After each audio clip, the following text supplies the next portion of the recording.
Olá, queridos alunos, das turmas de segundo ano da Escola Antônio Custódio de Mesquita. Meu nome é a professora Gabriela e eu vou revisar um pouco com vocês os nossos conteúdos de biologia do nosso primeiro semestre, ok? Então, nós vamos revisar aí um pouquinho de protozoários, algas, fungos e as plantas. Para começar, nós vamos analisar aqui sobre esses seres, no caso são os protozoários, algas e fungos. Geralmente os livros, quando eles vão falar um pouco desses seres, eles sempre colocam junto a questão dos protozoários e das algas. Por quê? Porque eles são grupos de seres vivos, que eles têm características que não se enquadram muito em alguns reinos, então eles ficam um pouco à parte, principalmente aí a questão dos protozoários e das algas. Os fungos não, já têm o seu reino próprio. Então, os protozoários, característica deles unicelulares, a questão aí da quantidade de células, são unicelulares, possuem uma única célula. Nós podemos encontrar espécies, tanto em água doce, como também nós podemos encontrar algumas em água salgada, vai variando. O corpo deles, a maioria, eles têm esses três tipos aqui. Nós podemos encontrar os protozoários flagelados, aquele que tem aquela caudazinha. Nós temos também os protozoários ciliados, que tem os cílios. E nós encontramos ainda aqueles protozoários, que eles fazem os chamados falsos pés para ter a sua locomoção, a sua movimentação. Mas na biologia nós denominamos de pseudópodes. Desses protozoários nós temos de vida livre, mas nós temos os protozoários parasitas também, Esses protozoários parasitas, eles causam as doenças, principalmente na nossa espécie. Nós temos aqui alguns exemplos, Nós temos a famosa doença de Chagas, que acomete aí a população humana. É a doença que é popularmente conhecida como coração crescido, As pessoas chamam dessa forma, que ela ataca mais esse órgão vital. Ok? E essa doença ela é causada, ela é transmitida por um inseto, que é o barbeiro. Além da doença de Chagas, nós temos a giardíase. A giardíase é uma doença que ela pode acometer adultos, mas geralmente ela acontece com maior frequência em crianças e o principal sintoma é a diarreia. Nós temos aí a leishmaniose. A leishmaniose é uma doença transmitida por mosquito, o mosquito é quem vai transmitir o protozoário e ela se caracteriza por úlceras, algumas feridas que aparecem na pessoa. Nós temos também a malária, que é outra doença também transmitida por mosquito, o mosquito é que vai transmitir o protozoário. E eu até coloquei aqui, são vários, Na verdade, essas doenças, pessoal, têm outros sintomas, Mas eu estou aqui colocando para vocês, assim, o principal, E o da malária aqui é a questão da febre alta. A malária em si, ela vai acontecer mais na região norte, Então, muitas vezes as pessoas, quando vão viajar para essa região, elas tomam antes uma vacinazinha, Contra essa questão aqui. Nós temos a toxoplasmose, que é aquela doença do rato, e a tricomoníase, que é uma doença sexualmente transmissível, Você, através do ato sexual, vai ser transmitido aí o protozoário.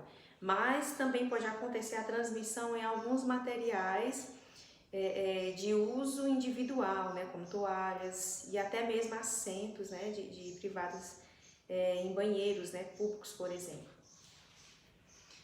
Saindo dos protozoários, nós temos aqui um outro grupo, que é o grupo das algas, As algas já são um pouquinho diferentes. Qual é a diferença aqui que a gente já pode notar, A questão dessa primeira característica, pessoal, autótrofos, As algas são autótrofos e fotossintetizantes, Detalhe, Através aí da questão da fotossíntese, que elas vão ter esse seu processo próprio. A maioria são de espécies marinhas, Mas nós encontramos algumas de água doce. Eu coloquei um exemplo aqui para vocês, clássico, que é o das clorofíceas.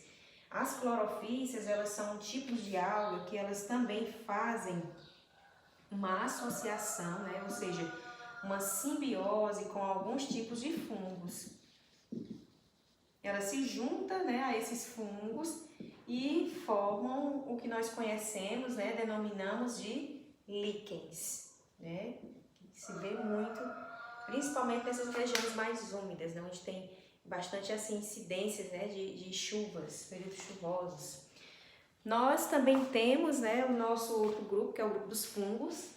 Os fungos já são um reino próprio, né, diferente aqui do caso à parte aqui dos protozoários, né, das algas. São células eucarióticas. O que acontece? Nós temos uma grande variedade. Nós vamos ter fungos unicelulares, mas nós vamos ter também fungos pluricelulares, ou seja, formado por mais de uma célula. São bem utilizados, né, na espécie humana. Nós utilizamos muitos fungos na produção de medicamentos, né, com relação à questão dos antibióticos. Por exemplo, a penicilina, né, que revolucionou na época, né, quando ela teve a descoberta, revolucionou a medicina, né, a penicilina. Nós temos também a produção de vinhos, fermentos, inseticidas, né, dentre outros. Esses aqui são os principais. E para finalizar, no nosso resumo, nós temos esse grande grupo de seres vivos, que são as plantas, né? Na escala evolutiva só ficam atrás dos animais, certo? E eu tenho aqui um resumo bem clássico, bem simples, né? Dá para vocês entenderem de uma maneira bem bacana, né? Bem interessante. Então, as plantas, primeiramente, né, eu tenho que observar o seguinte, duas características, que são a questão do avascular e do vascular, né? Quando eu falo em plantas avasculares, eu vou ter o quê? Um grupo de plantas, né?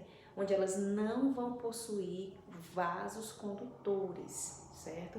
Se a minha planta não tem vasos condutores, ela não vai ter muito suporte, né? Para evoluir em algumas situações, em alguns órgãos e também até a questão do seu tamanho, do seu porte. A planta, quando ela tem um porte grande, né? Chamado porte grande, é porque ela tem condições para isso, né? Ela tem canais específicos para ter a questão do levar água e sais minerais e retornar o material, né? Ou seja, a seiva elaborada, certo? Mas para isso precisa ter esses canais.